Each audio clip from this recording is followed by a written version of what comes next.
On se retrouve en direct dans Punchline sur CNews et sur Europe 1. Marie-Hélène Toraval, maire d'hiver droite de Romans-sur-Isère, est notre invitée. Bonsoir Madame le maire. Bonsoir. Ravie de vous accueillir. Ça fait longtemps que j'avais envie de vous avoir sur le plateau de Punchline. Très heureuse que vous soyez là en compagnie de Geoffroy Lejeune et Yohann Usaï d'Europe 1 et de CNews surtout. Vous avez formé le vœu que le nouveau Premier ministre, Gabriel Attal, dont on vient de parler longuement, continue sur le même élan de fermeté que celui qu'il a commencé à imprimer à l'éducation nationale. C'est de cela dont manque notre pays, de la fermeté, Madame le maire. Au-delà de la fermeté, je dirais que notre pays manque d'autorité, d'incarnation déjà de l'autorité et du retour de l'autorité à tous les niveaux de l'État et même de nos collectivités, puisqu'aujourd'hui, j'estime qu'en termes de manifestation de l'autorité, mais nous sommes particulièrement bridés. C'est ce que j'ai dénoncé déjà il y a quelque temps, notamment au travers de cette culture de l'excuse qui est permanente, qui finalement fait que la peur, eh bien, elle n'est pas dans le bon camp.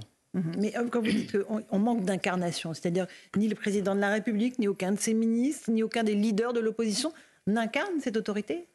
Alors, l'incarner, c'est pouvoir la mettre en œuvre. Donc, quand on est dans le leader de l'opposition, on peut le choisir comme sujet, on peut le choisir aussi comme capital pour développer les propositions en vue d'une prochaine échéance électorale. Pour autant, celui qui doit l'incarner, c'est celui qui a le pouvoir, celui ou celle qui a le pouvoir en main, quoi. Donc l'Élysée, en l'occurrence. S'il n'y a pas une volonté de l'Élysée, je ne vois pas comment ça peut ruisseler sur le reste du gouvernement. Elle est défaillante, cette volonté de l'Élysée, selon vous ? Je n'irai pas attaquer l'Élysée sur ce point-là. Je dirais que cette autorité, ce manque d'autorité, il est cruel depuis plusieurs gouvernements, même depuis plusieurs présidents. Alors, on va continuer à débattre de cela. J'aimerais juste qu'on écoute Gabriel Attal. Il a évoqué dès hier, dans la cour de Matignon, ces questions d'autorité et l'objectif prioritaire qu'il s'est fixé, qui est la sécurité. Écoutons-le. Avec le président de la République, j'aurai donc un objectif: garder le contrôle de notre destin et libérer notre potentiel français. Garder le contrôle de notre destin, c'est lutter pour la maîtrise de notre modèle social. C'est agir pour la solidarité entre les Français. C'est assumer de faire de l'autorité et du respect de l'autre une valeur politique de premier ordre et de la sécurité un objectif absolument prioritaire. Vous vous retrouvez dans ces mots, Marie-Hélène Toraval, On ou pas ? retrouve dans ces mots, oui, bien sûr, mais je voudrais revenir sur la notion de solidarité nationale. Je veux dire que moi, je pense que la population, elle ne s'y retrouve pas dedans, parce qu'on a toujours l'impression que ce sont toujours les mêmes qui sont mis à contribution et qui finalement subissent le laxisme dont d'autres bénéficient. Et finalement, on se trouve dans une situation où c'est une majorité de personnes qui se voient avec un quotidien qui est radicalement contraint par une minorité sur laquelle ne s'appliquent pas les règles, ne s'appliquent pas les règles de respect, ne s'appliquent pas les règles d'autorité et sur lesquelles l'excuse est trop facilement pratiquée. Une question de Geoffroy Lejeune, du JDD. Vous m'autorisez à poser la question ? Je vous en prie. Allez-y, je vous la laisse. Je vais dire quelque chose qui est assez inhabituel en fait quand on interviewe quelqu'un, mais moi j'ai beaucoup d'admiration pour vous, pour votre liberté de ton, pour la justesse de vos diagnostics, pour votre courage, pour le fait que vous les ayez maintenus malgré les menaces dont vous êtes maintenant la victime depuis de nombreuses semaines, depuis que vous avez pris la parole pour la première fois. Et pour tout ça, merci beaucoup. Et vous avez peut-être un point commun avec Gabriel Attal, c'est le fait que votre parole soit claire et intelligible. Et au moins, quand vous parlez, on comprend et ça fait écho à un ressenti. Pour toutes ces raisons, j'ai envie de vous demander, si on vous propose d'entrer au gouvernement, qu'est-ce que vous répondrez ? Si on me propose de rentrer au gouvernement, je veux dire, rentrer au gouvernement, c'est pas une fin en soi, mais pour y faire quoi ? Donc, ce sera ma question. Mais quel poste vous intéresserait ? Je pense que depuis plusieurs semaines, on est en mesure de considérer les sujets sur lesquels je suis intéressée, sur lesquels aussi je me suis impliquée sur ma ville. Je rappelle que j'ai une ville dans laquelle j'ai fait de la sécurité une priorité lorsque j'ai pris mon mandat en 2014. Et j'en ai fait même une priorité, sachant que j'avais une situation financière que j'ai assainie depuis, mais qui à l'époque a été vraiment mon cheval de bataille. Donc si Gabriel Attal cherche une femme à poigne pour le ministère de l'Intérieur, il peut vous passer un coup de fil. Il peut m'appeler. Il peut toujours vous appeler. Yohann Usaï. vous avez fait de la sécurité l'une de vos priorités. On parle là d'autorité. D'autorité à sécurité, il n'y a qu'un pas.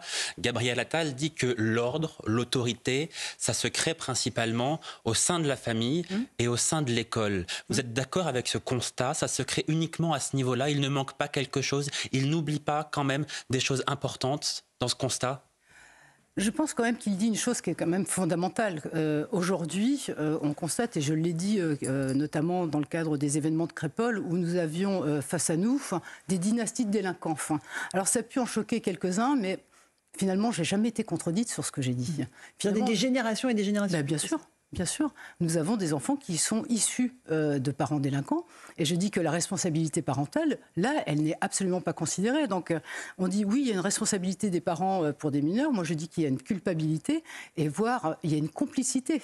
Parce que finalement, vous n'allez pas me dire qu'on ignore où sont les enfants. D'ailleurs, on ne peut pas ignorer qu'ils ne sont pas à la maison. Donc, quelles sont les règles? Ne parler que de ça, ne pas parler de la justice, puisque vous disiez qu'il y a des parents délinquants, il y a un problème de justice. Ne pas parler d'immigration, ça ne vous a pas interpellé de ne pas parler de justice et d'immigration quand on parle d'autorité, de sécurité? Je suis complètement d'accord, mais quand on en arrive à parler de la justice, ça veut dire que l'autorité n'a pas fonctionné et que les règles n'ont pas été respectées. Donc quand on en arrive là, moi je veux bien qu'on discute de la justice, à considérer qu'elle a été trop laxiste.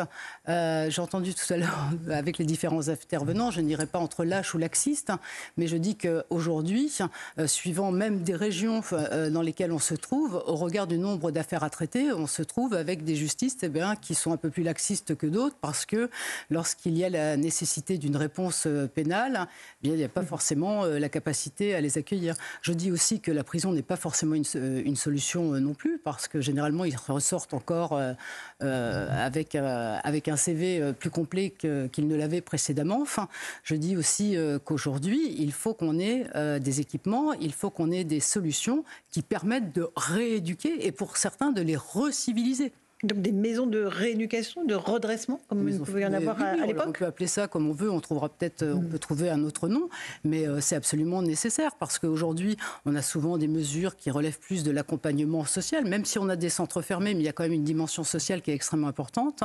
Moi, je dis qu'il y a une dimension pour certains qui doit se rapprocher aussi des méthodes qui sont celles des méthodes militaires. Marie-Hélène Thoraval, vous êtes la maire de Romans-sur-Isère, je le rappelle à nos auditeurs et téléspectateurs. Est-ce que quelque chose a changé depuis la mort de Thomas à Crépol? Est-ce que vous avez vu sur le terrain, dans votre ville, des choses qui ont changé ou rien n'a changé? Alors, il y a des choses qui ont changé parce que je pense que dans les personnes qui ont été arrêtées, certains étaient des leaders aussi pour délimiter ces zones de non-droit que j'ai précisées. Pour autant, certains essayent de reprendre la main. Donc, m'entendre dire que nos policiers, que ce soit les policiers nationaux, que ce soit les policiers municipaux, n'y vont pas, c'est absolument faux. Parce qu'on met du bleu, mais sauf que les moyens aussi, il faut remettre plus d'effectifs, leur donner des moyens matériels aussi qui tiennent la route, parce que bien souvent, nous mettons aussi nos moyens de la commune à disposition parce que ça ne suit pas derrière. Donc, on a besoin de revoir du bleu. Après, si vous me dites ce qui a changé aussi, la population, je suis extrêmement soutenue par mes habitants, mais bien au-delà des limites de mon territoire, parce qu'il fallait avoir le courage de le dire, parce que c'est pas le sujet le plus sexy. Quand vous dites que ça va mal chez vous ou que vous avez ce type de situation, c'est pas forcément le type de lumière qu'on cherche.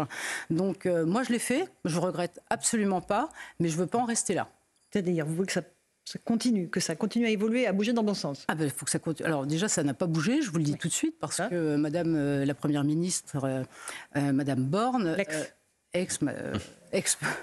toujours Madame Borne, mais ex-première ministre, avait précisé qu'elle confierait une mission au garde des Sceaux et au ministre de l'Intérieur pour pouvoir travailler sur ce sujet. Je n'ai rien vu venir. Donc il n'y a toujours rien qui a changé. Encore un mot, est-ce que vous avez eu des nouvelles des parents Bien sûr. Du jeune Thomas? Comment vont-ils? Est-ce qu'ils veulent toujours que ce meurtre soit qualifié d'agression raciste? Alors j'ai des nouvelles parce que vous voyez, quand il vous arrive quelque chose, tout le monde appelle, tout le monde est autour quand on est dans l'événement lui-même. Moi j'ai l'habitude, je suis celle qui appelle les jours d'après. Parce que les jours d'après, ils sont terribles. Parce que c'est là où la solitude commence à intervenir. C'est là où vous auriez le plus besoin. Et finalement, vous vous retrouvez très seul. Je veux dire, on n'est pas préparé à perdre un enfant. On n'est pas préparé à faire une action en justice, trouver un avocat, construire, travailler sur sa défense. Tout cela est très compliqué. Donc, j'ai eu la maman le 31 décembre dernier. J'ai pu m'entretenir avec elle. J'oserais dire même que ça m'a fait du bien de pouvoir m'entretenir avec elle, parce que je peux vous assurer que quand vous êtes le maire de la ville dont sont issus les agresseurs, c'est dur aussi. C'est dur aussi parce que vous vous dites, je m'investis, je ne vais pas dire jour et nuit, mais vous savez très bien qu'on est...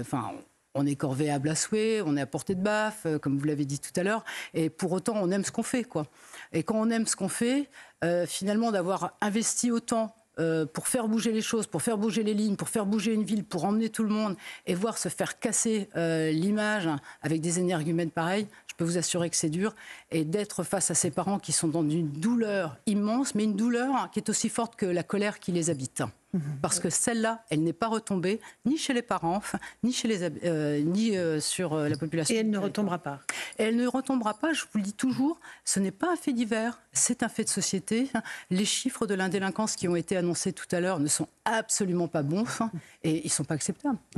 Yohann Usaï ? Justement, vous dites pour que les Français soient en sécurité, il faut mettre des moyens. C'est vrai que c'est ce qu'on entend beaucoup de la part de responsables politiques. Depuis 4 ans, il y a davantage de moyens pour la police et pour la gendarmerie. Pas suffisamment, sans doute, c'est vrai, mais il y en a plus.